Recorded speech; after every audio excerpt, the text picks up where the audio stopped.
Meanwhile, Jonathan Taylor, there was a deep dive or deep-ish dive on ESPN.com today talking about how Jonathan Taylor showed up at camp in an angrier mood than the Colts expected him to. And when they said they wanted him to show up a little early so they could take a look at his surgically repaired ankle, he kind of got rankled by that.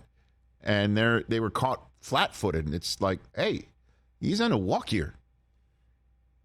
I don't understand when management like scratches their head and wonders like, why in the world would an employee get upset when they're on the last year of their contract and either feels that they're not getting paid or we haven't signed them to a contract longer than this last year. We don't understand.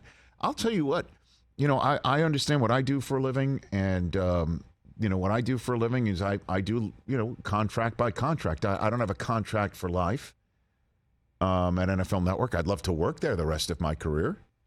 But, my contracts come up every now and then. And if I'm in the final year of a contract and we haven't talked and I'm in an ornery mood. I've seen those firsthand. Have you seen? I'm not lying. Like if I'm going to go into my final year and there hasn't been any conversation and it's just like we'll get to it when we get to it. It's just like at what point will that we get to it when we get to it come? Yeah. Like can we not like after all this time go into that final? I mean, this is the sort of mindset I do have, and so that was part of that. Article on ESPN.com. I was kind of taken like so.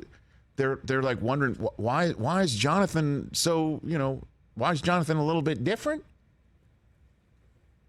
Well, that's why.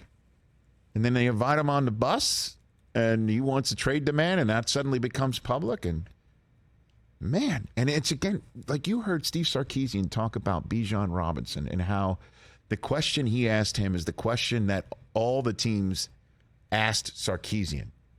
Again, Steve Sarkisian said, these are the questions that I was asked by teams. So I asked this of Bijan Robinson once himself. Like, are you for real? Like, because you're nice, you're engaging and engaged and great at what you do.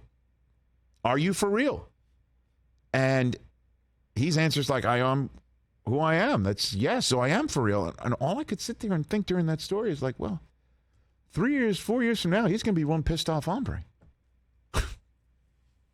Because if he balls out, I mean, Jonathan Taylor had almost 1,200 yards in his rookie season and then set the record and then won the league's rushing title in year 2. Last year was just a totally lost season for many reasons. One of them was his injury that occurred in October on his ankle that he needed to get cleaned up surgically. And now here he is in year 4. Wanting more than just one more year, and they're like, no, you're going to play.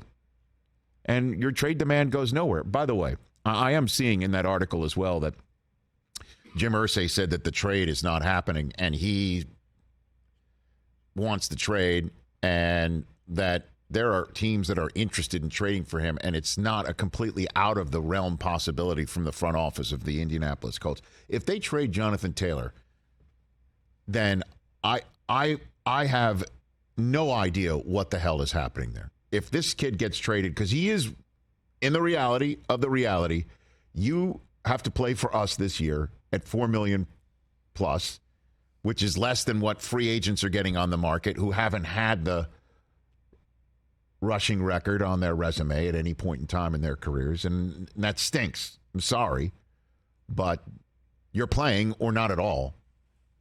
If they forfeit even that hardball position by trading him away, when they've got a rookie coach and a rookie quarterback who needs this guy as their best offensive player, with all due respect to Anthony Richardson, we'll see if he can unseat Jonathan Taylor, then I don't know what the hell's going on there.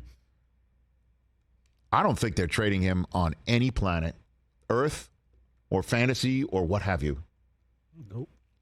So I don't know what the answer is there other than the fact that he's going to play.